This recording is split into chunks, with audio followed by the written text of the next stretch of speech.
Vamos a extender nuestras manos sobre nuestro hermano Frank.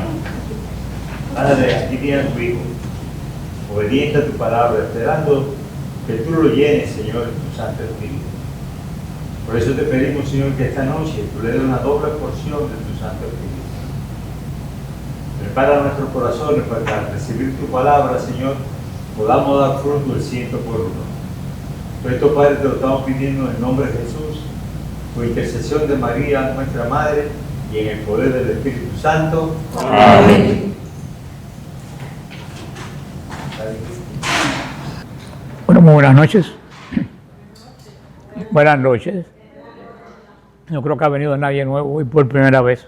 Vamos a hablar de la Semana Santa, porque es lo que ya tenemos en fila ya, la semana que viene, el domingo de Ramos. Si ustedes quieren, si no alcanzan a tomar nota, este programa lo vamos a pasar el lunes en lugar de la clase de Job. Lo pasamos, Jorge, que la clase de Job está dando un problema increíble. Yo no sé por qué hay alguien que no quiere que se dé la clase de Job. ¿Alguna vez ha habido un problema como eso, Jorge? Nunca. No hay forma que podamos grabar la clase de Job. La primera la grabé 4 veces. Y la segunda se demoró un día entero en pasar del chip mío al... O sea, así que bueno, pero seguiremos haciendo el intento, pero de todas formas es bueno pues hablar esta semana que comienza de la Semana Mayor y de la Semana Santa, de las profecías que se cumplen en Semana Santa, que es lo más importante. Y como siempre, para poder entender la Semana Santa, tenemos que remitirnos ¿a dónde? ¿A dónde tenemos que ir? Al Antiguo Testamento. Si no entiendes el Antiguo Testamento, no entiendes el Nuevo. Y en el Antiguo Testamento, ¿a qué libro? Al Génesis. Vamos para atrás todavía, al libro del Génesis. ¿Por qué? Porque si no entendemos el pecado de Adán, no podemos entender la redención de Jesucristo. Si no entendemos a Eva, no podemos entender a María. O sea, porque ambos son la antítesis de los otros. Todos sabemos, no voy a entrar en el relato de la creación, creo que lo hemos hablado otras veces y es muy largo, solamente brevemente el Señor crea al hombre a su imagen y semejanza. Eso quiere decir la parte de que crea al hombre un ser espiritual. Cuando dice imagen y semejanza, Dios es espíritu, que es lo que el hombre y la mujer tenemos, que es imagen y semejanza de Dios. Por eso que dice Jesús, cuando le preguntan que con quién va a estar casado, con quién en el cielo, dice que nadie se va a casar con nadie, porque todos vamos a ser como los ángeles. ¿Por qué? Porque los ángeles, ¿cómo son? No espirituales. Pues espirituales, ellos no tienen necesidad de reproducirse, son solamente su existencia para vivir y convivir en Dios. Y fuimos creados igual que ellos, con la diferencia que somos seres materiales al mismo tiempo. Todos saben el Génesis, toda la explicación que da como el Señor creó todo, y el capítulo 3 del Génesis, que es donde empieza todo el asunto. Pues todos saben la historia, aunque se lo digo brevemente y muy abreviado. Pues el Señor, cuando crea al hombre y la mujer, le da absolutamente todo. Le dice al hombre que puede disponer de todo, y no le pone nombre a la mujer. Y la mujer se llama mujer, no se llama Eva. Eva le pone el nombre después en el capítulo 4. O sea que queda el hombre y la mujer exactamente en las mismas condiciones de hijos de Dios. Y le pide, hace una especie de pactos. Y Dios hace pacto a través de las personas en él, es la forma que él trabaja. Se lo he dicho muchas veces, como cuando tú compras un carro. Tú compras un carro, el banco te da el dinero, ya se lo dije el otro día, el dinero que tú no tienes, porque si no, ninguno tuviéramos carro. Entonces, ¿el banco cumple o no cumple? Cumple porque te da el dinero cuando tú lo pides. Entonces cumplió. Ahora, la otra parte del pacto, ¿quiénes somos? Nosotros, que nos comprometemos a algo. ¿A qué nos comprometemos? A pagar todos los meses la cuota tal día. O sea, el banco cumplió. Ahora, ¿quién tiene que cumplir? Nosotros. Si no cumplimos, ¿qué pasa con el carro? Pero lo quitan. ¿El banco es malo? No, tú fuiste a lo mejor que compraste algo que no calculaste, que a lo mejor no lo podías. Estoy asumiendo, ¿no? Que a lo mejor no lo podías pagar, sabe Dios, pero bueno, el banco cumplió, pero todo contrato tiene estipulaciones y la persona tiene que cumplir esa estipulación. La estipulación del banco, ¿qué cosa es? Darte el dinero. Y la estipulación tuya, pagarlo. Y todo eso se atestigua por medio de ¿qué? De un contrato que se firma en ambas partes. El Señor trabaja con los hombres a través de pactos. Hay otro tipo de pacto que es incondicional como el de Abraham, pero no tenemos tiempo para entrar ahí. El Señor hace un primer pacto con el hombre y la mujer. ¿Qué cosa le tiene que hacer el hombre? Le dice, tienes absolutamente todo lo que existe. Trabájalo. O sea, desarrollalo todo. Y dice, por eso dice el Señor 7 veces, vio Dios que era bueno. Fíjate, dice 7 veces, que como el séptimo día no lo dice, el día martes lo dice 2 veces. ¿Por qué? Porque el número 7 quiere decir pacto. Es la raíz, 7 al mismo tiempo la raíz de la palabra pacto, de contrato. Hace el contrato con el hombre, dice todo lo que tienes aquí, que dice 7 veces que es como. Bueno, y la última vez que dice, muy bueno. Dice, o sea que no hay duda que lo que nos entregó era bueno. Y que era la parte del hombre, tenía que trabajar la tierra y lo más importante, tenía que el deber de hacer algo que ningún otro ser humano creado ni espiritual lo podía hacer, que era engendrar imagen y semejanza de Dios. Eso lo tomamos muy a ligera, pero nadie se imagina qué clase de responsabilidad es esa, que es una sola especie de toda la tierra, Dios le dio poder para engendrar su imagen y su semejanza. Eso es algo grandísimo, por eso es que la iglesia respeta tanto a los niños, la natalidad, y por eso es que el demonio lo odia tanto. Entonces Dios le iba a dar todas las cosas para que él la produjera, y la parte del hombre era tener bien lo que Dios le dio y engendrar imagen y semejanza de Dios. Eso sí va a ocurrir el séptimo día de la creación, que al mismo tiempo número 7 otra vez, que quiere decir qué cosa, pacto. Pero el sexto se metió aquí por el medio, que no era la suegra, porque Adán no tenía suegra, ni Eva tampoco, así que estaban desprovistos de ese problema. Se metió la serpiente. ¿Quién era la serpiente? El profeta Ezequiel y el profeta Isaías lo dicen bien claro, era un ángel, no era ninguna serpiente, era un querubín de los más perfectos que Dios tenía, y los puso a cuidar a la creación, a los primeros pasos de la creación, pero era una criatura, el ángel era una criatura igual que el hombre, los dos fueron creados por Dios, pero según dice el profeta Ezequiel, a este personaje se le subió el humo a la cabeza y dijo, bueno, si yo lo que yo conozco es Dios, yo puedo sentarme al lado de Dios. Lo dice en una parte del profeta Ezequiel, subiré, me sentaré al lado de Dios. Dice el padre Francesco que el ángel, como nosotros, no había visto completo la gloria de Dios, porque si él la ve, no se atreve a eso, lo cual quiere decir que los ángeles solamente ven no toda la gloria de Dios, sino solamente ven y parece que lo que él dijo, si esto que yo veo es Dios, como también hay muchas personas que lo dicen, que tienen mucho poder y se creen que son Dios, y ve que lo ponen de niñera, lo ponen de manejadora, de nana, lo ponen de dos criaturas que él considera que es inferior a él, porque están sujetos a ¿qué cosa? A la materia. No son espirituales como él. Y dice el profeta Ezequiel que en un momento que entró en el corazón de esa persona, entró uno de los grandes pecados, el pecado de la envidia. Entró el pecado de la envidia. ¿Y de qué pecado nace la envidia? De ahí nacen todos los pecados de la soberbia. De la soberbia nace la envidia. ¿Qué cosa es la soberbia? Pensar que tú eres mejor que los demás y pensar que tú te mereces más que los demás. Este ángel era profundo. Todo el mundo dice, bueno, ¿por qué el ángel lo hizo? Porque Dios crea a los ángeles exactamente igual que a los hombres. Dios los crea libres. Dios crea a los ángeles libres como a los hombres. Dios no puede crear nada esclavo. ¿Por qué Dios no puede crear nada esclavo? Porque en Él no hay esclavitud. Y nadie puede dar lo que no tiene. Así que si en Dios no hay esclavitud, Dios no puede dar espíritu de esclavitud. Por eso es que al ángel los elige, le da la total libertad, con la diferencia que nosotros podemos desobedecer a Dios, pero tenemos algo en favor nuestro que los ángeles no tienen. ¿Qué es lo que tenemos nosotros a favor nuestro que los ángeles no tienen?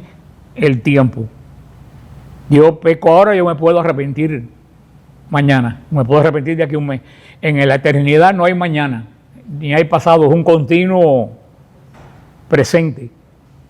Por eso es que cuando tú mueres ya tú no te puedes arrepentir, porque es un continuo presente. Cuando el ángel toma la decisión, él no tiene mañana para arrepentirse. Por eso que cuando tú te mueres y estás en el cielo, tú entras tal como te mueres. No dices, yo me muero hoy y mañana me arrepiento. No existe. Ya cuando tú entras en la eternidad, tú entras en el no tiempo. El ángel solamente puede escoger una vez porque no tiene tiempo para... Y algunos desafortunadamente usaron mal su libertad tal como la usamos nosotros, mal la libertad. Y este ángel, que pensaba que era la última Coca-Cola del desierto, que era lo más hermoso que se había creado, se dio cuenta de que este par de seres para él inferiores podían engendrar imagen y semejanza de Dios, y él era estéril. Y eso él no lo pudo, pensar que no pudo engendrar también imagen y semejanza de Dios, y que estas personas tenían ese privilegio, fue lo que lo puso a él, se supone los teólogos, que lo puso frenético, y dice Ezequiel que la maldad entró en él, o sea que él se corrompió. Nadie lo corrompió, él solo se corrompió. Por eso decía Pablo VI que es un ser que no solo está corrupto, sino que él quiere que donde quiera que pase, todo el mundo se corrompa. Es un ser profundamente corrupto porque dice Dios no creó la maldad, no, la maldad surgió dentro de su mala decisión, como Dios no crea a ningún niño malo. Todos los niños cuando nacen son un libro blanco. La vida es quien los va escribiendo después de una forma u de otra. Pues, y vemos que este ser que está ahí para cuidarlo, lo que quiso fue enredarlo, y lo quiso enredarlo de la forma que ya todos sabemos. Le dijo una pregunta, una media verdad a la mujer, le dijo a la mujer, así que Dios te dijo que no puedes utilizar nada de esto que hay aquí, y eso no es lo que Dios había dicho. Dios había dicho lo contrario, que había dicho Dios que lo podían utilizar todo menos, ¿qué cosa? El árbol del bien y del mal, que daba acceso a dónde, al árbol de la vida eterna, pero antes tenía que pasar la prueba del bien y del mal. Dios le dijo, en otras palabras, usa todo lo que hay en la tierra menos la decisión de definir qué cosa es bueno y qué cosa es malo. Dios dijo, decidir lo que es bueno y lo que es malo, esa regla la pongo yo. ¿Por qué? Porque Dios es justo y Dios sabe, como decían en mi pueblo, que el que parte y reparte se queda con la mejor parte. Y por eso Dios dijo, yo voy a poner la regla de lo que es bueno y lo que es malo. Eso es el árbol de bien y de mal. Dios les dijo, dejen decidir qué es bueno y qué es malo para mí, y ahí sí tienes acceso a la vida eterna. Y el demonio le dijo a la mujer, así que Dios te dijo que no coma nada. Y la mujer quiso explicarle al demonio lo que era cierto, pero ella, claro, como no había cogido esta clase, ella no sabía de que con el demonio no se puede dialogar, porque si tú dialogas con el demonio, créeme, tú siempre sales perdiendo. Con el demonio es un ser que no se puede dialogar en absoluto. Y Eva le quiso explicar y le dijo, no es, al contrario, lo único que no podemos comer es aquello.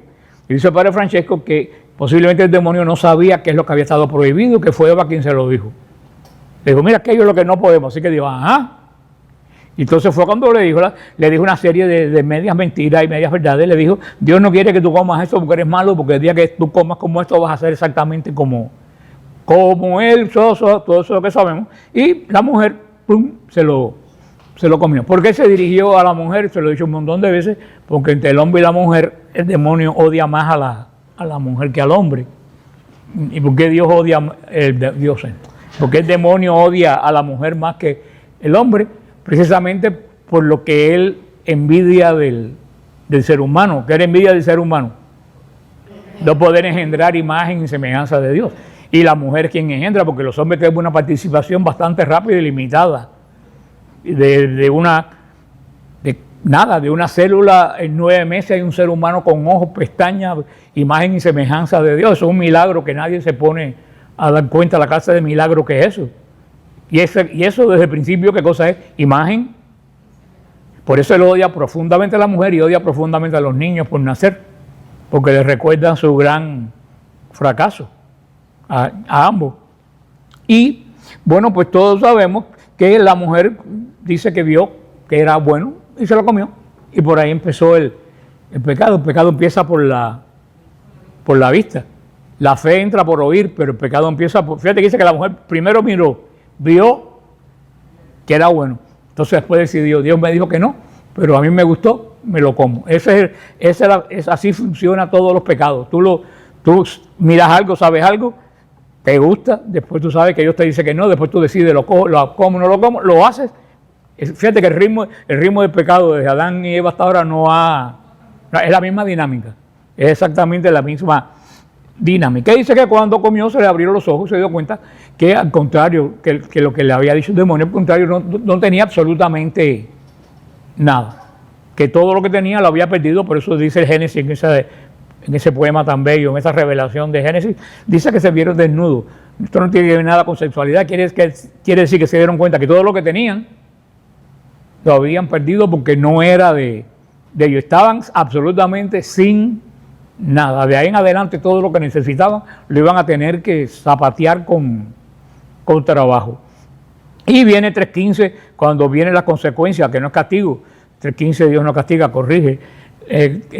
Lo que pasa en el Génesis 3.15 es que cada una de las personas va a recibir la consecuencia de lo que hicieron, porque todos los pecados tienen consecuencias, aunque lo hagas escondido abajo de la tierra. Y ¿cuál era la consecuencia del hombre? Tenía que trabajar la tierra. ¿Qué fue la consecuencia del hombre? Le dijo Dios, de ahora en adelante trabajar la tierra, que para ti va a ser felicidad, de ahora en adelante va a ser un problema.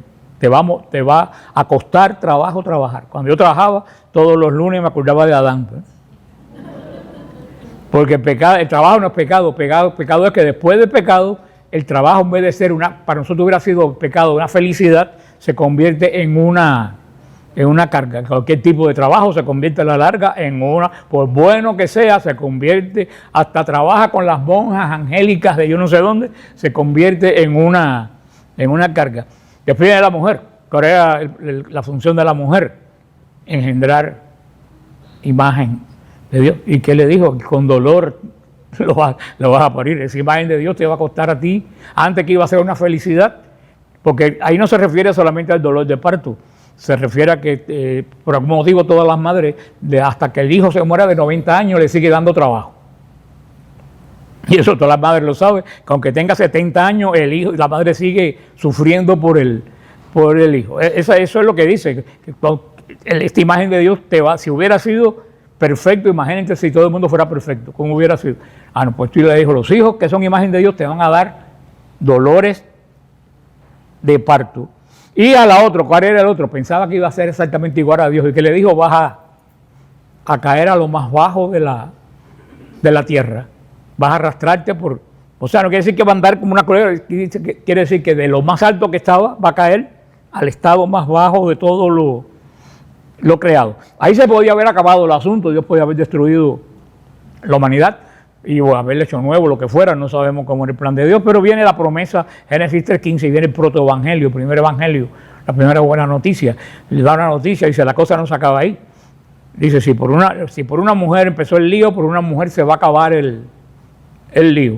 O sea, le dice a la mujer, tú y tu descendencia, sobre todo dice la descendencia, le va a pisar la cabeza a la descendencia del demonio. O sea, le dice, en otras palabras, va a haber una guerra total entre tus hijos, entre los hijos de la mujer y los hijos del demonio. Le dice, los hijos del demonio van a querer morderle el calcañar, pero los hijos de la mujer y los hijos de la mujer van a tener poder para pisarle a la cabeza a la serpiente.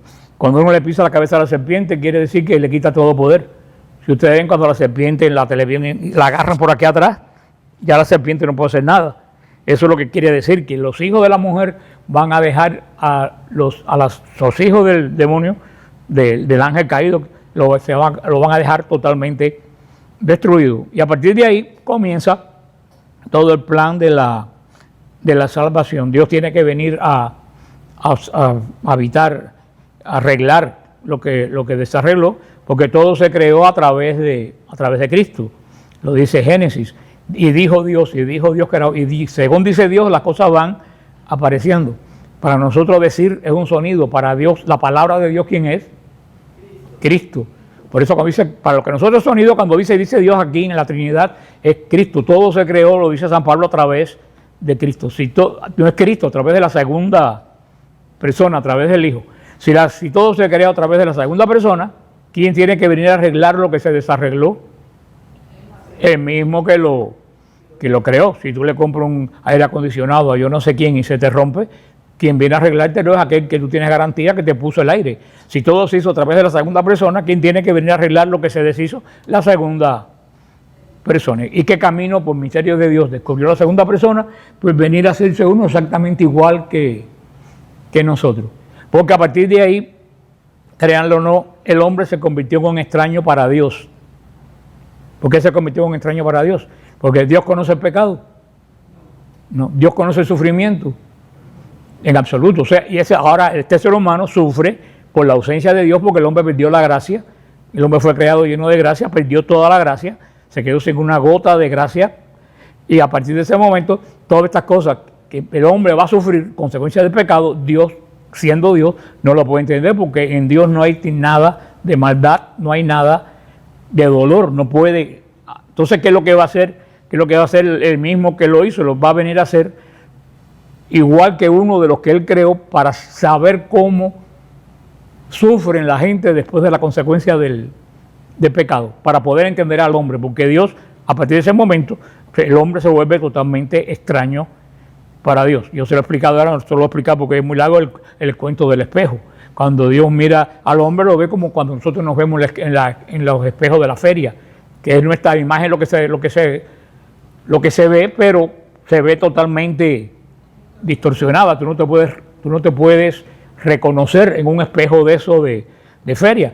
El hombre, Dios cuando ve al hombre antes del pecado, lo vea como un espejo normal, se ve él mismo. Desde ese momento lo ve, y cómo lo ve totalmente, porque el hombre siguió siendo imagen de Dios, pero perdió su semejanza.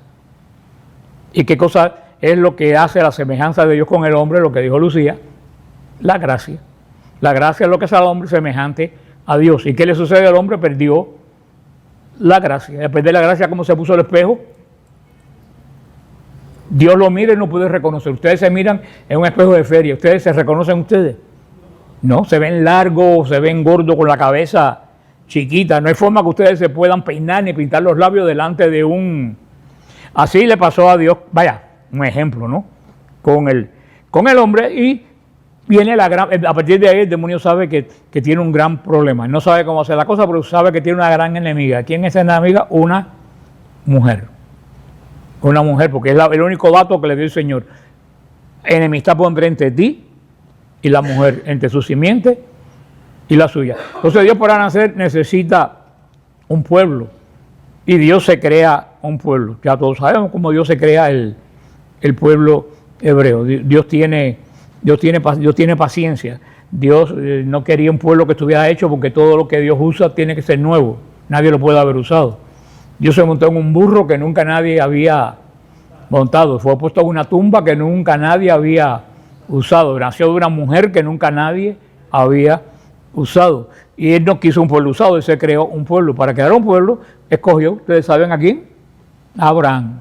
Y ahí comienza toda la historia de Abraham. Primero era un hombre, después fue una familia, Abraham, Sara e Isaac. Ya después pasó a ser una tribu, era Jacob y sus 12 hijos, y de ahí nació todo ese pueblo que después de tanto peripecias por el desierto, por todo esto, pues llegó a la tierra prometida, y Dios lo constituyó en una nación que tenía la misión de adorar a Dios y preparar la venida del Hijo, del Mesías, del Hijo de Dios. Y ahora la semana que viene es cuando celebramos la inmensa mayoría de estos acontecimientos. O sea, todo lo que Cristo vino se centra en la semana que viene.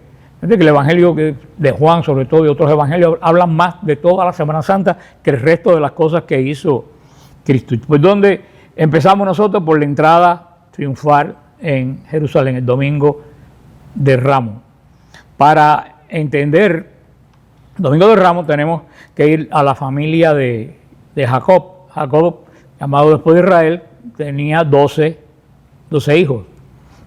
Ya Jacob, moribundo, ya en los últimos días de su vida, va a bendecir a cada uno de los hijos, porque Dios hizo después del pacto que hizo con el hombre y la mujer, que no se cumplió porque nunca se llegaron a, mira, se me pasó esto, nunca se llegaron a unir, porque el séptimo día, ya el sexto, se había acabado el asunto.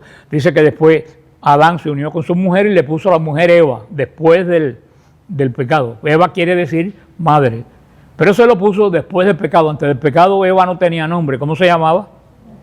Mujer, y era virgen. Después del pecado, pero ya el pacto de Dios se había roto y Dios decide hacer un pacto con Abraham. Todos saben lo del pacto de Dios con Abraham, que ¿quién lo heredó? Isaac.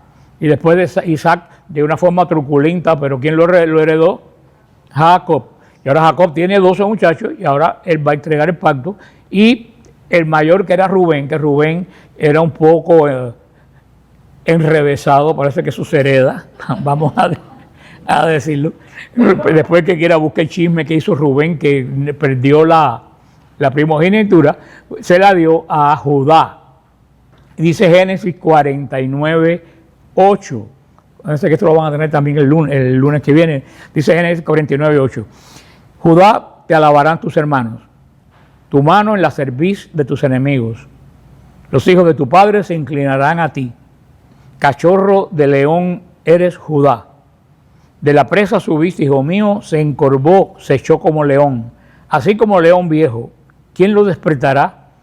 No te será quitado el cetro de Judá, ni el legislador de entre sus pies, hasta que venga Silo.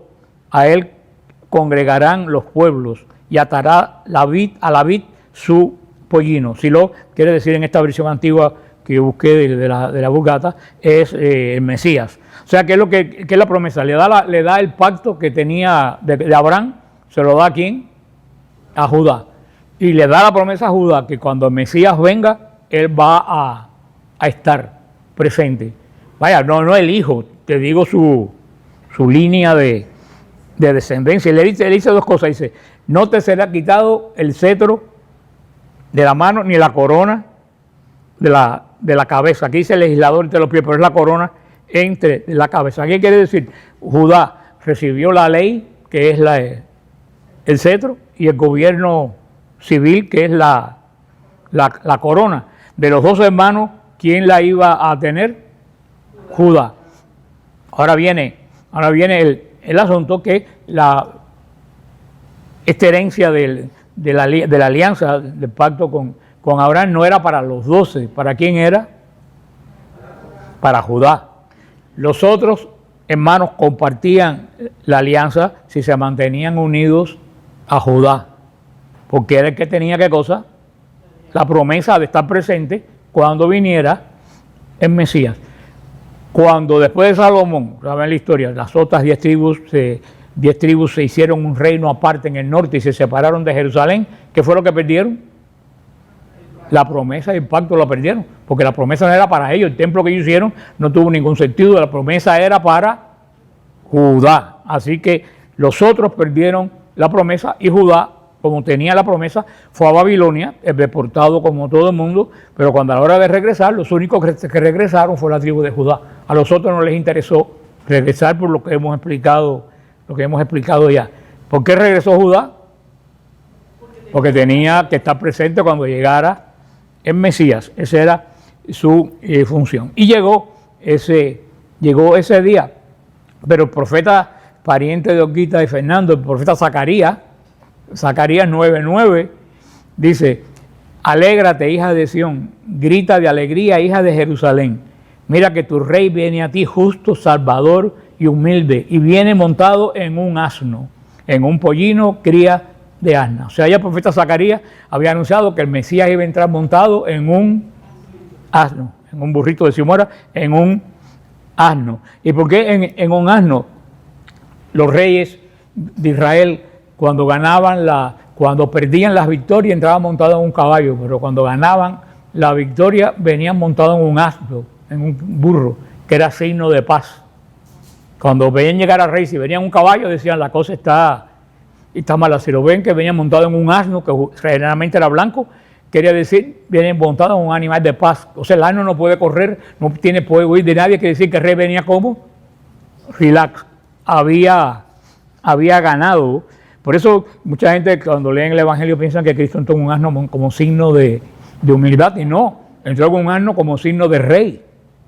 Entró como un rey que traía, ¿qué cosa? Paz. La paz, y que había sido profetizado, que le había dicho a Jacob, cuando Jacob dio la promesa, que ese también venía montado en un asno, y viene como rey. ¿A qué viene? ¿A qué entra Jesús a Jerusalén? A recobrar el cetro y la corona. Por eso es que entra como rey a Jerusalén.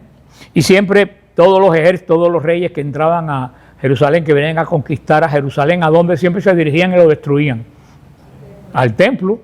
Todos los reyes babilonios, todo el que entraba directo a derrumbar el templo, porque ¿cuál era la obligación de Israel? Adorar a Dios. Si Israel no adoraba a Dios, ¿para qué quería el templo? Por eso venían Nabucodonosor, o antes que el arca llegara a los filisteos, venían y lo primero que hacían era llevarse el arca o destruir el templo. Ustedes no están adorando, ¿para qué quieren esto?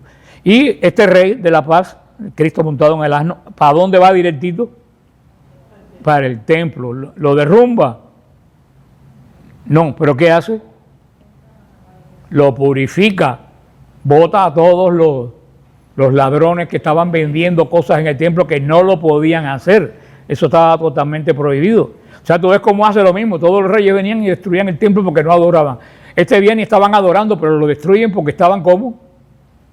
Corruptos, estaban profanados. Por eso dice, la casa de mi padre es casa de oración, no cueva de ladrones.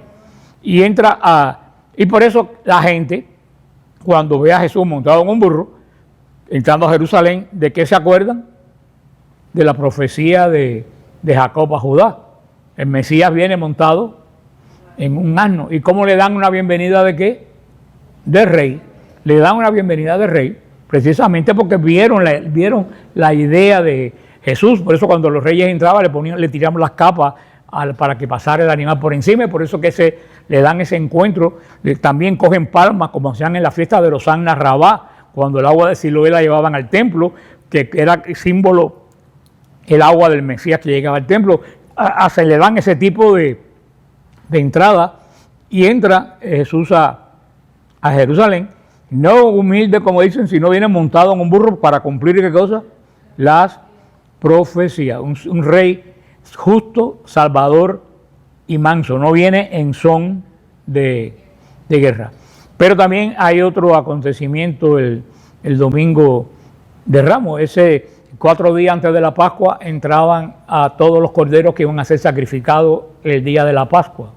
Entraban 4 días antes.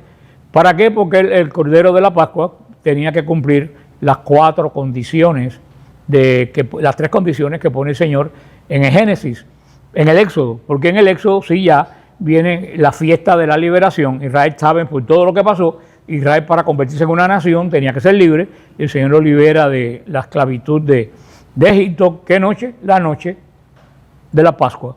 Y ya desde el comienzo Israel es llamado a la forma de ser el pueblo que va a adorar en los que son sacrificios sustitutivos. Yo sé que esto son muchas cosas, pero si lo ven el lunes otra vez yo sé que son muchos datos, que es un sacrificio sustitutivo, el sacrificio de modelo que le dio Dios a Abraham e Isaac. Abraham fue a sacrificar a Isaac, ¿no? Que era el mandato de Dios. Y Dios cambió a Isaac ¿por quién? Por un animal. Un animal ocupó el lugar de Isaac. Eso es un sacrificio sustitutivo, cuando alguien ocupa el lugar de otro. Por eso que Israel comienzan los sacrificios sustitutivo. Una persona pecaba y que transfería su pecado ¿a quién? A un animal. Entonces el pecado que trae la muerte no venía sobre él, venía sobre quién? Sobre el animal. Eso es lo que es un sacrificio sustitutivo, alguien que paga la pena del otro, que muchas veces es inocente, porque el animal no tenía culpa de... Y todo esto parece raro, pero todo esto va apuntando a la cruz, todo esto va apuntando, miles de años, todo esto viene preparándose para la cruz. Y el sacrificio era el culto central de Israel. Como le he dicho siempre, no hay, sin adoración, sin el sacrificio no hay adoración. Y por eso el Cordero de la Pascua, que es el símbolo primero, hay otro símbolo, pero el mayor símbolo que hay de Cristo en todas las Escrituras es el Cordero Desde el primer momento, el Cordero de la Pascua anuncia liberación. ¿Qué cosa es la Pascua? La fiesta de la Pascua, la fiesta de la liberación. ¿Liberación de quién? De la esclavitud de Egipto. Por eso el Señor le da bien claro el mandato que cuando coman el Cordero de la Pascua, lo sacrifiquen, cojan la sangre, marquen la puerta de la casa con la sangre, y el Cordero tiene que tener tiene características. Macho, ¿se acuerdan el otro? Menos de 1 año y sin defecto. Eso apunta a Cristo. Cristo es hombre, Cristo no tiene defecto, y menos de 1 año, porque el Cordero, cuando fuera sacrificio, no podía no podía resistirse al sacrificio. Los corderos mayores, viejos, conocían el olor de la sangre, y cuando le daba el olor de la sangre del altar del templo, empezaban a echarse para atrás, tenían que alarlo. Pero los corderos de menos de 1 año no conocían el olor de la sangre, y por eso el cordero tenía que ir al sacrificio totalmente tranquilo, tal como no ve que todo el cordero apunta a Cristo. Por eso hasta a partir de ese momento, ya desde Egipto, ya el cordero apunta a Cristo. Esos son los animales que se van a utilizar mayormente en los sacrificios de Israel. Pues estos corderos, Israel tenía que comer la Pascua en Jerusalén. Solamente nadie podía comer la Pascua en su casa en Nazaret. No, tenían que subir. Si no podías subir a Jerusalén, te quedabas sin la Pascua. Era una de las 3 fiestas que era obligatorio. Solamente los viejos y los niños menores de 12 o 13 años eran los que no estaban obligados a ir. El resto, o sea que en la Pascua todo Israel que podía caminar estaba en Jerusalén. Imagínense cómo estaría en la época de Cristo. Se cree que habrían cerca de 1 millón de personas en Jerusalén acampando en el Monte de los Olivos, en todos esos lugares por los alrededores. Entonces, se tenían que comer. Recuerde que el mandato era, por eso el Cristo desde el comienzo anuncia a Cristo el Cordero, que el Cordero había que comérselo ¿cómo había comer? ¿Se acuerda? Completo. No se podía dejar nada para el día siguiente. ¿Por qué? Porque en la Eucaristía, ¿cómo comemos a Cristo? Completo, no lo comemos. Fíjate como todo viene apuntando a Cristo, porque uno dice, bueno, ¿por qué se lo tienen que comer completo? ¿Por qué no podían botar lo que sobraba? Porque ya ese cordero es prefigura de Cristo, del cuerpo de Cristo no se bota absolutamente nada.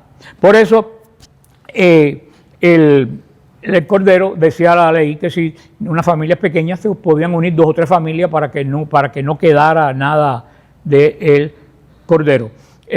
La Pascua era el único momento en que el sacrificio lo hacía el padre de la familia. Pero antes de eso, 4 días antes de la Pascua, los corderos entraban por la puerta de las ovejas, que yo creo que es la puerta, que si no me equivoco, que está, la que le dicen de San Esteban, que está cerca de la piscina probática. No estoy seguro si esa es la puerta por donde entraban, pero era la puerta de los corderos. ¿Por qué entraban todos los corderos? Del área de Belén traían los corderos. ¿Por qué entraban por esa puerta? Porque a partir de ahí los sacerdotes tenían que revisarlo, que cumplieran las 3 condiciones. Machos, sin defecto y menos de 1 año. Le ponían un sello, lo que fuera, y se lo daban a padre de la familia. Ya es apto. El sacerdote tenía que decir que el cordero era apto para el sacrificio. Entonces, esos 4 días lo dedicaban a revisar los corderos. Jesús entra 4 días antes de la Pascua. ¿Qué día entra? El domingo. Domingo, lunes, empieza la revisión lunes, martes, miércoles, jueves, y el viernes muere. O sea, los 4 días de revisión eran lunes, martes, miércoles y jueves. Por eso los corderos entraron el domingo. Y por eso Cristo entra el domingo. Cristo está prefigurado ya desde Egipto, que él era, ¿qué cosa? El cordero de la Pascua por excelencia. Los otros corderos eran prefiguras. Por eso Cristo entra a Jerusalén el domingo de Ramos, porque al mismo tiempo que Jesús entraba en Jerusalén, posiblemente por la puerta esa que vemos que está tapiada, que se ve del monte, que se ve desde el Getsemaní. Los que han ido sabiendo que está el Getsemaní, es una puerta arriba que los musulmanes tapiaron. Posiblemente ese fue el camino que cogió Jesús, entró por esa puerta, por la puerta hermosa, y los corderos al mismo tiempo estaban entrando. Se cree que a las mujeres eran más de 200,000 corderos los que habían en ese momento en Israel, y iban entrando por la otra puerta. Cumple esos días porque Jesús esos 4 días va al templo, que hacen los sacerdotes y los fariseos en el templo le preguntan y le preguntan, están las discusiones, o sea, lo están, ¿qué cosa? Examinando, están examinando. Y hay una cosa muy interesante, que al final de todo esto, el último examen de Jesús, ¿quién lo hace? A ver, pongan a trabajar el moropo. A Jesús, ¿quién lo hace? Caifás, judío, estoy hablando, judío, es el único, un judío, sacerdote judío, perdón, no dije esa parte, sacerdote, el último que examina a Cristo, sacerdote judío, es Caifás. ¿Y qué dice Caifás cuando termina? Reo es, y un sacerdote tenía que declarar que el cordero era digno de morir, cumplía las condiciones de morir. Ustedes no, por eso que dice que también se cumplió una profecía. Ustedes no ven cómo Cristo va cumpliendo todos los pasos de la profecía, que hasta un sacerdote declaró que él era apto para el martirio. Y después llegamos ya a la víspera de la Pascua, como tantas veces yo les he explicado. La Pascua ese día cayó sábado. ¿Por qué sabemos que cayó sábado? Porque dice San Juan que era un sábado muy solemne. Ustedes dirán, bueno, ¿qué tiene que ver eso? Bueno, pues resulta que las fiestas judías, sobre todo las 3 fiestas principales, cualquier día de la semana que caigan es sábado. Se le dice sábado al día, Shabbat, porque Shabbat quiere decir descanso, y las 3 fiestas principales no hay descanso, es descanso. Así que si la Pascua cae un martes, el martes es Shabbat. Y si la fiesta de Pentecostés, Shabbat, cae un jueves, ese jueves es Shabbat, es día de descanso. Pero si la Pascua cae un sábado, es doble fiesta. Es la Pascua y es ¿qué cosa? Y el Shabbat, es los dos. Por eso es cuando la Pascua cae un sábado, es un sábado muy solemne. Por eso, como lo dice Juan, que quitaron los cuerpos rápidos, porque el día siguiente era un sábado no era un sábado cualquiera. La Pascua caía sábado. ¿Cuál era el proceso? La víspera de la Pascua, a la caída del sol, sobre las 3 de la tarde, que es la hora que empieza a caer el sol en Jerusalén, sonaban las trompetas del templo y empezaban a subir todos los padres de familia con los corderos al templo, porque era la única vez que quien sacrificaba el cordero era el padre de familia. Siempre el cordero lo sacrificaba un sacerdote. Ese día de la Pascua, la víspera de la Pascua, el padre de la familia era el que sacrificaba el cordero. Llevaba el padre de familia el cordero en la mano, todos entraban, según por turnos iban entrando, mataban el cordero, se lo entregaban al sacerdote, el sacerdote recogía la sangre, que era con lo que tenía que marcar la puerta de la casa, que esa era la marca en Egipto para que la muerte no pasara, cuando pasara por encima, no tocara a los que vivían adentro. De ahí viene la palabra inglés pass over, pasar por encima, porque el ángel pass over por encima de la casa que estaban marcadas con la sangre del cordero. Y eso también es una prefigura de Cristo, porque los que estamos marcados con la sangre de Cristo, la muerte pass over, tenemos vida eterna. Pues los padres, entonces, como los corderos tenían que ser kosher, no podían tener sangre, los corderos lo amarraban en una especie de cruz de madera de olivo y se lo daban al padre de la familia. Entonces, que cuando se sacrificaba el cordero, el padre de la familia salía del templo con un palo en forma de cruz, con un cordero amarrado, chorreando sangre. Ustedes ven que es exactamente Cuando Cristo murió en la cruz, habían cientos de corderos amarrados en una cruz, chorreando sangre por todas las calles de Jerusalén. Porque entonces llegaban a la casa y ya lo cocinaban rápido, lo asaban sin muchas cosas que le ponerse ni nada. ¿Y para qué el padre de la familia sacrificaba el cordero? Para que la familia se lo comiera. Fíjate, vean esa dinámica. ¿Quién ofrece el cordero? El padre de la familia. ¿Y para qué lo ofrece? Para que la familia lo coma. No, estamos aquí, el perdón de los pecados de Yom Kippur. Estamos en la Pascua, la fiesta de la liberación. Para que la familia lo coma. ¿Quién nos da a Cristo? El Padre de Dios. ¿Y nos lo da para qué? Para ser sacrificado. ¿Y para qué? Para que la familia lo coma. Ustedes no ven que es lo mismo, todo apunta a la Eucaristía, que es el final de todo de todo esto.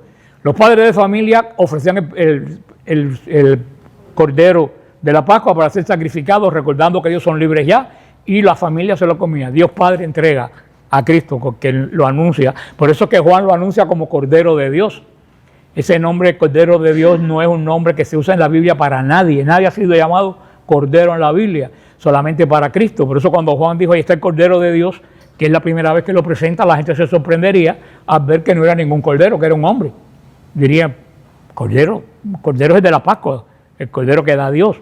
Por eso Juan fue quien reveló todo el asunto. Por eso que dijo, ese es el verdadero cordero. Todos los corderos que ustedes veían comiendo desde atrás es prefigura de, está anunciando este último cordero que va a ser el último sacrificio de la antigua ley. Y pues comían todos la Pascua, como ya ustedes los que han visto este web de la Pascua Eterna. Pues bueno, la Pascua tenía que comerla, por lo tanto, ese día que murió Jesús tenía que comerla el viernes por la noche, a la caída del sol, el viernes de la noche. Jesús no comió la Pascua el viernes por la noche, por la sencilla razón que el viernes por la noche iba a estar muerto.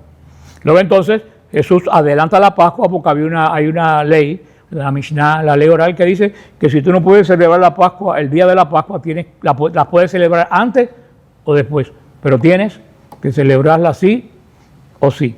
Lo único que si la celebras antes o después, no puede haber cordero, porque el cordero solamente se puede matar en el templo a la caída del sol. Por eso que los judíos hoy en día no tienen cordero en la cena pascual, porque no tienen templo donde sacrificar. Entonces, si tú adelantabas la Pascua o la atrasabas, ponías como signo de cordero lo mismo que ponen los judíos en la cena pascual hoy, un hueso. Te ponen un hueso y ese hueso recuerda el cordero de la Pascua que no se puede sacrificar ya. Bueno, sabemos que se puede sacrificar porque ya el cordero fue sacrificado, pero ellos no se dan cuenta que en el siglo I se acabó el templo, se acabó el sacrificio, se acabó el Yom Kippur, se acabó el Cordero de la Pascua, no hubieron más libros de la Biblia, se acabó el sacerdocio, se acabó los profetas. Ellos se han dado cuenta que en el siglo I algo se acabó. No se han dado cuenta todavía es como para decir que habrá pasado ahí, que no quedó absolutamente nada. Ni tienen adoración porque no tienen sacrificio. Pues bueno, Jesús adelantó al jueves la Pascua. Jesús dice una palabra enigmática cuando le preguntan, fíjate, Jerusalén estaba de bote en bote, y le preguntan los discípulos, ¿dónde vamos a comer la Pascua? Si esto está. ¿Y qué le dice? ¿Se acuerdan lo que dice Jesús? Una cosa muy rara, que siga un hombre que tiene un cántaro en la cabeza. ¿Por qué? Porque no era usual que ningún hombre llevara cántaro en la cabeza. Buscar agua era cosa de las mujeres.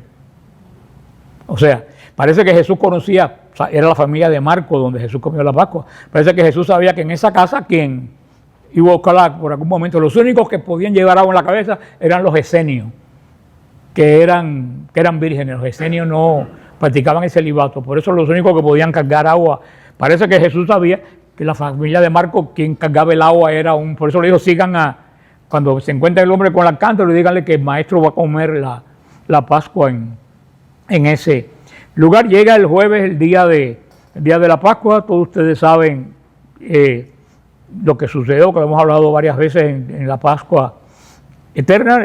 No va a haber cordero en la Pascua. ¿Por qué no va a haber cordero en la Pascua? Porque Cristo va a ocupar el lugar del cordero. Entonces, en medio, ahí se cumple, hay una de las profecías que se cumple ahí, aparte de la Eucaristía, también es el Salmo 41:9. El Salmo 41:9 dice, hasta mi mejor amigo en quien yo confiaba y que compartía el pan conmigo, me ha puesto la zancadilla. Eso es ya una profecía ya directa de Judas. Pero ¿qué sucede el Jueves Santo? Jesús en la Pascua antigua realiza la Pascua nueva. Yo lo expliqué en San Lázaro el jueves pasado, así que ustedes lo oyeron ya en San Lázaro, pero ustedes no, ellos sí lo oyeron en San Lázaro el jueves pasado, 2 horas, pero no se asusten que esto no va a durar 2 horas, voy rápido, tienen que ver la Pascua Eterna para que sepan qué pasó ahí. En el medio de esta Pascua, Jesús hace la nueva Pascua. Por eso no hay el Cordero antiguo, porque el Cordero antiguo representa la Pascua antigua y el Cordero nuevo representa la Pascua nueva. O sea que podemos decir que en ese momento es la transición de lo antiguo a lo nuevo, una prefigura ya del Calvario. Hay una conexión tremenda entre la última cena y el Calvario. Inclusive geográficamente están unidos, porque la plataforma del Calvario es la misma plataforma de donde está el aposento alto. La plataforma rocosa del Calvario, del templo y del aposento alto es la misma. Son tres colinas que están unidas por la misma plataforma. Comienza pues la cena pascual, que no va a estar el Cordero Pascual, todo el mundo sabe, ya he explicado hasta la saciedad lo de la copa. Van a la cena donde tradicionalmente se come el Cordero aparte, se cumple esta profecía del Salmo 41:9. Jesús regresa cuando le traen el pan que se había escondido, la segunda rodaja de pan, en vez de darlo como se hacía continuamente, es cuando dice: tomad y comed, esto es mi cuerpo. Eso no es parte de la Pascua. Todo el mundo tenía que seguir el Hagadá de la Pascua a rajatabla. Nadie podía alterar nada, porque yo decía que el ritual de la Pascua era de Dios. ¿Por qué Cristo lo pudo alterar? Porque es Dios. Si no lo puede alterar, ¿quién lo puede? Por eso él en ese momento él coge el pan, y los judíos, los apóstoles, se enteraron cuál era la razón del discurso de San Juan 6, que los dejó para psiquiatra a los 12, el discurso que dio Jesús, San Juan 6 del 53 en adelante, que es el discurso más difícil de Jesús, porque Jesús es cuando dice, comienza el discurso insultando a los judíos. ¿Cuál era el gran orgullo de los judíos? Nuestro padre es el único pueblo que Dios alimentó por 40 años por el desierto. Nadie ha hecho eso. ¿Y qué le dice Jesús? Los padres de ustedes comieron en maná y se murieron. O sea, les dijo o sea, la cosa comenzó muy mal. Ya de ahí me imagino que con el genio que tienen los judíos ya habrán torcido la boca, porque está diciendo que el orgullo nacional de ellos no sirve de nada, porque a la larga que les pasó, se murieron. Y le dice: este es el pan que ha bajado del cielo. El que coma de este pan no se va. O sea, le dice: lo de ustedes bobería, lo que vale es esto que tienen aquí. Y cuando ellos miran quién tienen ahí, el hijo del carpintero del pueblo de al lado. Nosotros le echamos la culpa a ellos, pero no es fácil para esa gente que venga el hijo del carpintero y le diga que el maná del cielo es él y no es el que comieron sus padres por 40. Porque eso es para escandalizar a cualquiera. Y los judíos dicen: mi carne es verdadera, mi carne doy mi carne por la vida del mundo. Y los judíos se pusieron a murmurar. ¿Qué es lo que decían? ¿Cómo este nos puede dar a comer su carne? ¿Qué dicen los protestantes? Que esto es ¿cómo? Que esto es ¿qué cosa? Simbólico. No, ellos dicen que esto es simbólico. No, eso también lo dicen él, sí, pero ellos dicen sobre todo en esto que esto es simbólico. Ahora yo digo, bueno, eso es sentido común. ¿Qué idioma hablaba Jesús? Arameo. ¿Qué idioma hablaban los judíos que estaban en la sinagoga? Arameo. Jesús dice que come mi carne, tiene vida eterna. Y ellos dicen: este hombre está loco, ¿cómo vamos a comer la carne? ¿Ellos entendieron que era simbólico? No, en absoluto. No sé cómo son tan absurdos. Dicen que es simbólico. Y los que están oyéndolo en arameo dicen: pero ese hombre está loco. Si hubiera sido simbólico, que hubieran dicho: ay, qué bonito habla este muchacho, qué bien habla. No, ellos entendieron que Cristo lo que decía era que a él había que comérselo. Y eso es, a ojos humanos, una locura. Por eso es que ninguno se quedó. Y cuando Jesús ve que a los judíos les encanta la revuelta, se forma la discusión entre todos ellos. ¿Cómo dice esto? Jesús dice: en verdad, les digo, cuando un judío dice esa expresión, quiere decir que lo que va a decir es algo grande. Dice: en verdad les digo, mi carne es verdadera comida y mi sangre es verdadera. Pero hay que explicar algo más. Tú sabes bien, los protestantes te dicen, no es simbólico, pero ¿qué acaba de decir Cristo? ¿Mi carne es qué cosa? Comida verdadera. Ustedes que dicen que todo tiene que estar escrito para que sea cierto, ahí está escrito, mi carne es comida verdadera. ¿De dónde ustedes sacan que es simbólico? Es que eso de las cosas, es que eso solamente, bueno, van a ver ahora porque se puede entender solamente, por ahora se lo digo. Cristo también lo que hizo en el idioma griego original, que está escrito en el Evangelio de San Juan, lo que hizo fue un cambio de palabra que fue lo que acabó de poner furioso a los judíos. Porque Jesús empezó diciendo, yo soy el pan bebida, el que me come, y usaba la palabra fagos en griego, que fagos quiere decir tragar. Por eso lo que va de aquí al estómago, ¿cómo se llama? Esófagos.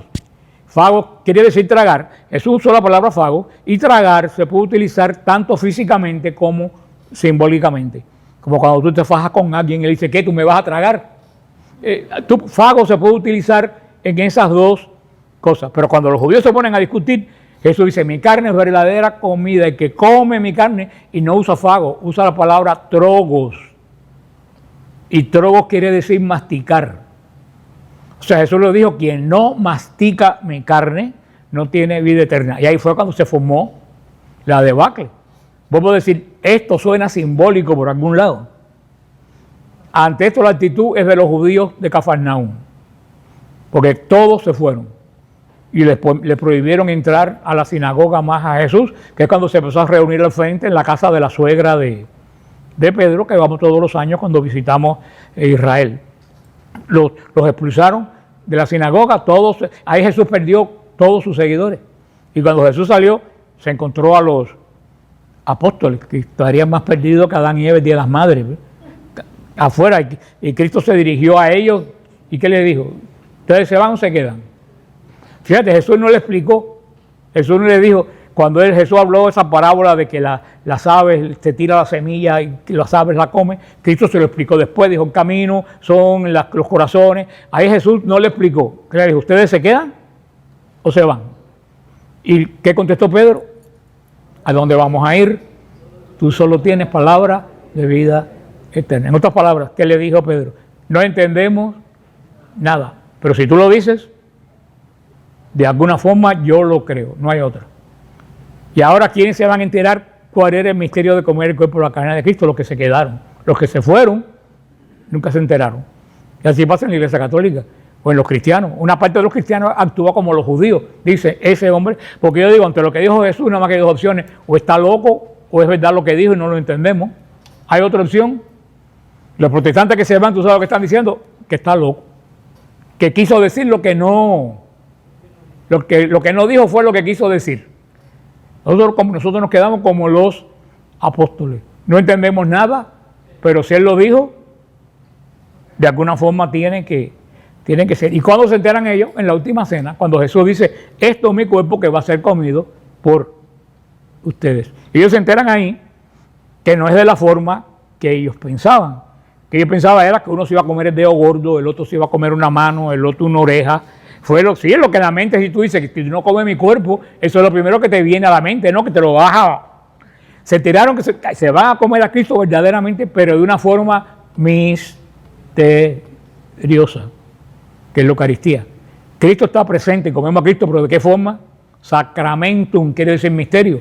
Por eso cuando el sacerdote consagra dice, este es el misterio, que comemos a Cristo de verdad, pero no de la forma que la gente humanamente pensó, sino de una forma misteriosa, que solamente lo creemos porque Él lo dijo, porque dijo, esto es mi cuerpo. Inclusive, hasta gramaticalmente va, porque cuando tú estudias español te hablan que la oración se compone de sujeto y predicado. ¿Y cuál es el sujeto? El objeto de quien se habla, y el predicado que hace describe al sujeto. Cuando Jesús decía, yo soy el camino, ¿quién es el sujeto? Jesús. ¿Y cómo se describe Jesús? Como el camino. Pero ahora él dice, esto es mi cuerpo. ¿Cuál es el sujeto? El pan. El sujeto es el pan. ¿Y cómo describe al pan? Como su cuerpo. O sea, no, por mucha vuelta que tú le des, o lo tomas o lo dejas. No hay forma de misterio. Dios es misterio. Lo que pasa es que hoy en día todo el mundo quiere entender a a Dios. Después coge el cáliz, este es el cáliz de la sangre nueva y eterna, es la tercera copa que venía recordando desde la época de la Pascua de los judíos, que el Mesías vendría a redimir a los hombres. Dice, esta es mi sangre, sangre de la alianza nueva. Ahí ya Jesús está diciendo que está estableciendo una alianza nueva, y para que haya una nueva, la antigua tiene que haberse acabado. Esta es la alianza nueva y eterna. Esta no va a ser como la de Moisés, que se acabó, porque estaba hecha con la sangre de un animal. Esta va a ser eterna porque está hecha con la sangre de Dios, del Hijo de Dios, de la sangre nueva y eterna. Hagan esto en conmemoración mía. Cuando dice hagan esto, instituye el sacerdocio, porque le está diciendo a esos 12 que están ahí que sigan haciendo lo mismo que él hizo. Por eso es que no invitó a las mujeres. Ay, pero discriminó a las mujeres. No, porque tampoco invitó a los 72 discípulos, tampoco los invitó. Entonces también está discriminando a los discípulos, que eran 72. Él fue el de ese ministerio a quien él le dio su realización magana. ¿Y quién se lo dio? A los 12. No se lo dio ni a las mujeres, ni a los otros 72 se lo dio. A ese grupo es quien le dio. ¿Por qué a los 12? Porque con 12 personas se formó el pueblo de Israel. Con 12 apóstoles se va a formar la fíjate que todo encaja perfecta. Y dice Jesús, no voy a volver a tomar de esta cáliz, de esta copa, hasta que no esté en el reino de mi Padre. Sube Jesús, viene al huerto de los olivos, todos saben la historia, empieza a orar, aparte de mí esta copa. ¿Qué copa? La copa que él no quería tomar, la copa la tercera copa, la copa de la redención. Y él no la quería tomar porque Cristo sabía lo que le iba a costar la tercera copa. ¿Dónde iba a ser la redención? Y Cristo, como verdadero hombre que era, verdadero Dios, verdadero hombre, tuvo verdadero miedo. Tanto miedo tenía que sudó sangre. Esa es la realidad. ¿Por qué? Porque ¿a qué vino Jesús? A sentirnos. Por eso Jesús sintió el abandono, la traición de los amigos, sintió el hambre, sintió miedo a la muerte como todos nosotros. O sea, Jesús, menos en el pecado, Jesús conoció a nosotros por segunda vez. Jesús conoció al hombre después del pecado. Ya Dios conoce al hombre, porque Jesús es Dios. Todo lo que nosotros podamos pasar, Jesús lo pasó primero. Angustia, mira la angustia que pasó en el monte de los olivos. Traición, que alguien te traicionó, mira el mejor amigo lo que le hizo. Que te quedaste sin casa, dice Jesús, hasta las zorras tienen una cueva y yo no tengo dónde recostar. Todo lo que, menos el pecado, Jesús conoció, Dios conoció verdaderamente. Ahora Dios puede entender al hombre, pero Jesús viene a algo más serio todavía. Jesús viene a hacer todo lo opuesto que fue Adán, vino a ser obediente. Por eso Jesús es llevado cuando acepta, dice, pero para eso ha venido y llevado al sumo sacerdote, que lo declara el cordero apto para la muerte, y es llevado a la crucifixión. En la crucifixión se cumplieron una serie tremenda de escritura. Uno de los salmos que más ustedes conocen que se cumple es el Salmo 22, cuando dice, Señor, Señor, ¿por qué me has abandonado? Se ha escrito chorros de tinta sobre por qué dijo esas palabras. Y lo más acertado que yo considero, primero el Salmo 22 es un salmo que habla del Mesías sufriente que al final resucita. El Salmo 22 empieza con la angustia del Mesías, pero si ustedes leen al final, ese sufriente pues se vuelve otra vez a poner de pie. Pero en ese momento, cuando Jesús dice el Salmo 22, está sintiendo algo que fue peor que los clavos. Es lo que está sintiendo Jesús. Por eso es que se siente abandonado por Dios. Y eso es un misterio, cómo Dios se va a sentir abandonado de Dios. Pero ustedes lo van a entender. ¿Qué pasa? Que el Cordero de la Pascua, ¿qué cargaba? Los pecados de Yom Kippur, del sacrificio de Yom Kippur. Ustedes saben, cargaba todos los pecados de Israel. ¿Qué está cargando Jesús en la cruz? Todos los pecados del mundo, los de antes, de los que vienen. Jesús con los pecados, tú sabes cómo se sentía, tal como se sienten los pecadores cuando pecan, sin haber pecado. Cuando una persona peca, que después se da cuenta de lo que hizo, le entra esa angustia, ¿por qué lo habré hecho? Jesús, sin haber pecado, sintió lo que es cargar los pecados, Tú te sientes mal por un pecado. Jesús está sintiendo los pecados de todas. Por eso que en ese momento él como hombre también siente el abandono de Dios. Como hombre. O sea que para mí ese momento es el más horrible de toda la crucifixión. Porque se sintió totalmente desnudo, sin ropa, sin sentir. Se sintió totalmente como nadie yo creo que se puede haber sentido. Se cumple Isaías 53, como perros de presa me han rodeado y me han cercado una banda de malhechores que han traspasado las manos y los pies. Se cumple Isaías 53:5, que fue traspasado por nuestras rebeliones y molido por nuestras iniquidades.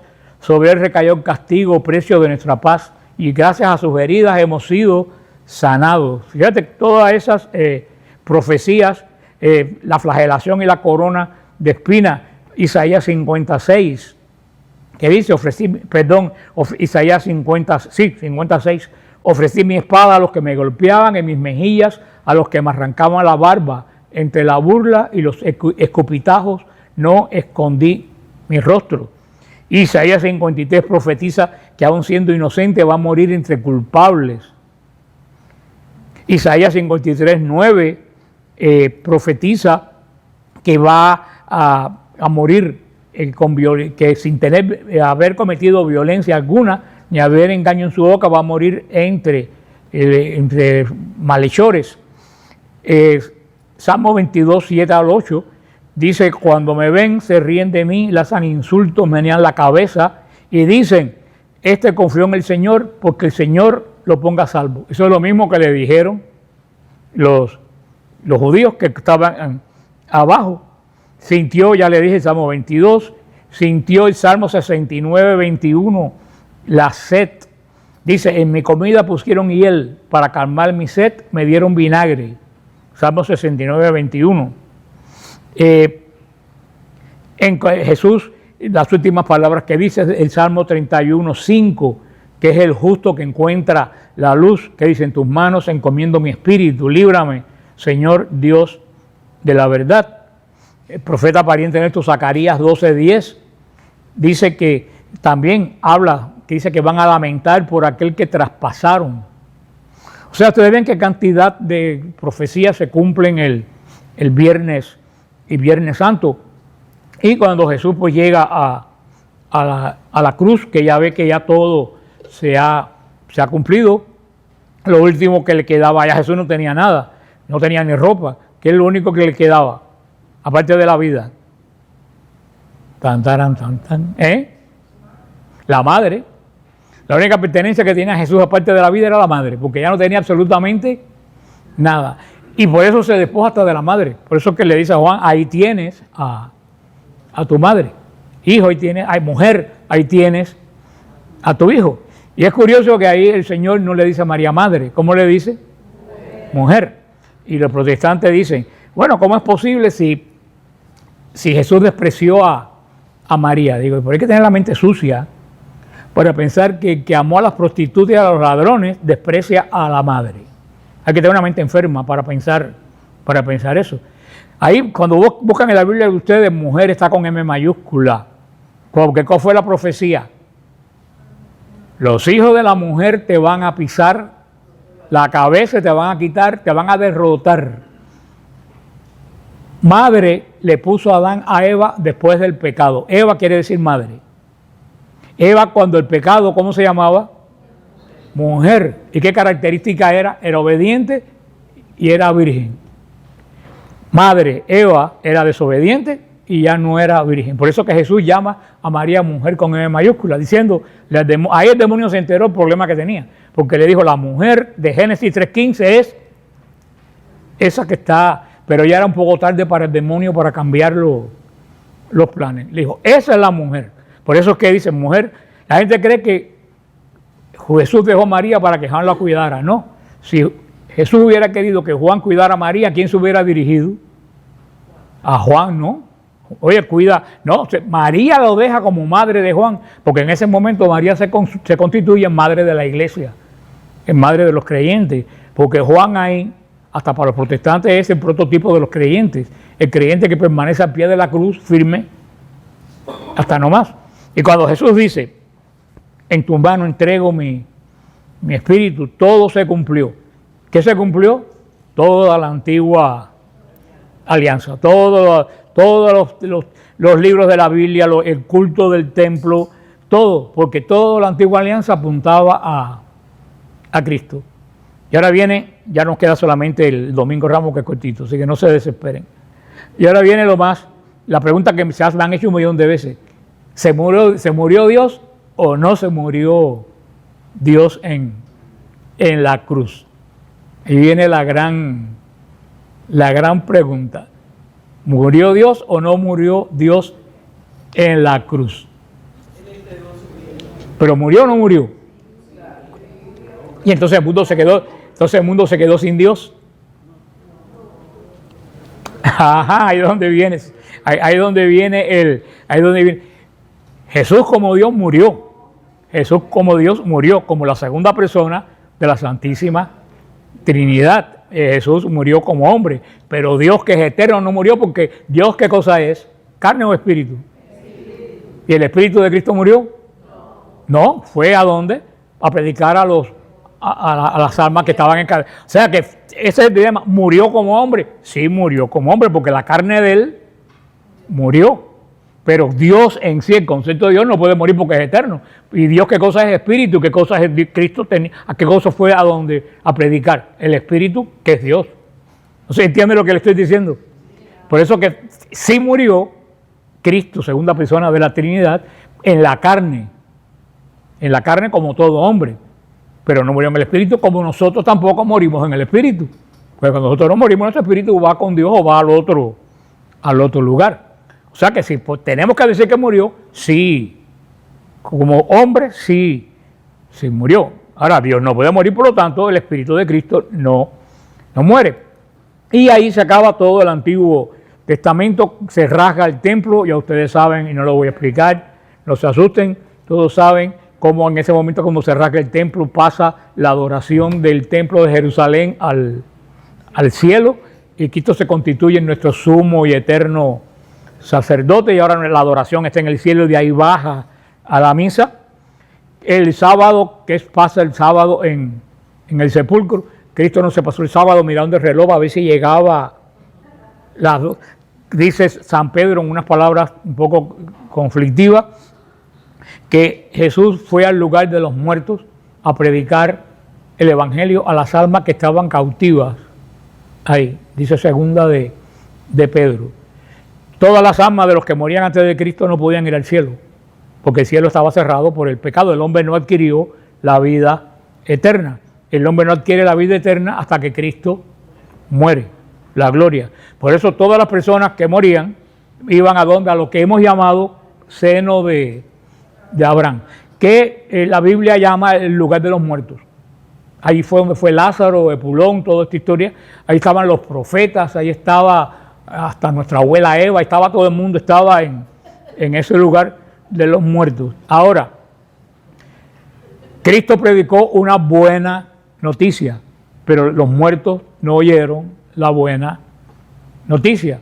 Entonces, que va, dice San Pedro, que va Jesús al lugar de los muertos, que van a pasar al cielo, cuando se abre el cielo, a escuchar la buena noticia. Jesús dice que le predica a ellos lo que predicó en la tierra. ¿Por qué fueron tan rápido? Porque en el mundo espiritual no se falta 3 años como para con nosotros. Quién sabe cómo es el mundo espiritual, pero Jesús comunica lo que le comunicó a los que estaban, que lo oyeron, y lo que nos comunica el Evangelio a nosotros, se lo comunica Jesús a ellos. Y cuando termine esa obra, da la última batalla. ¿La batalla contra quién? Contra la muerte. Jesús venció en la cruz al pecado, al diablo. Ahora en la resurrección va a vencer al enemigo, a la consecuencia del diablo. Cristo trae vida. ¿Qué es lo que trae el diablo? Muerte. Ahora Cristo va a vencer la muerte. Esta batalla es contra la muerte.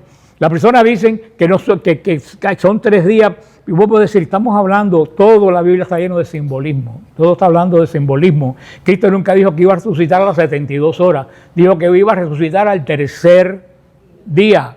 Viernes, que muere, primer día. Sábado, domingo, tercer día. ¿Cuál es ellos, los protestantes, esos creen que Cristo como nosotros, que tiene que estar mirando el reloj. No se dan cuenta que estamos lidiando con la divinidad, que nosotros no podemos. Ellos ven las cosas de Dios con ojos humanos. Por eso que andan perdidos como Leo Limber. Dijo que iba a resucitar al tercer día. Fue un símbolo que puso como Jonás, que dijo que va a salir, va a volver a la vida. Entonces, cuando se sabe, cuando llegó un momento que era preciso, Jesús al tercer día resucitó de entre los muertos. Esa fue la última batalla. Dice San Jerónimo que los tres grandes misterios de la vida de Cristo ocurrió en lo profundo del silencio. Dice que la encarnación ocurrió en el vientre de María. Más silencio no puede haber. El nacimiento en lo profundo de una cueva, nadie se enteró. Y la resurrección en lo profundo de la tierra. O sea que de los tres grandes misterios de Cristo no sabemos absolutamente nada, porque Dios es misterio.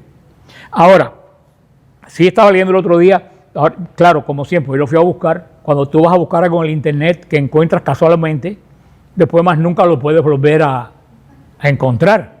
Y no lo encontré. Pero estuve leyendo en un artículo que hicieron que para hacer la mancha de la sábana de Turín, para que se impregnara, dice que yo no sé qué cantidad de energía tiene que desprenderse. Dice que es casi como una bomba atómica. Dice que el único caso que hay una sombra grabada en una pared, es en Hiroshima. Que cuando cayó la bomba, una de las radiaciones hizo que una de las sombras se quedara pegada en la pared. Casi es como está la sábana hecha, la sábana de Cristo. Quiere decir que en esa transformación del cuerpo, volver a transformarse en otro tipo de cuerpo, porque era un cuerpo físico lo que estaba ahí, tiene que haber habido algo que nadie se... Por eso que la piedra salió, aquella piedra que era gigantesca, salió volando de la puerta del sepulcro, que fue lo que despertó a los guardias, que era bien grande cuando las mujeres estaban pensando quién nos va a rodar la piedra.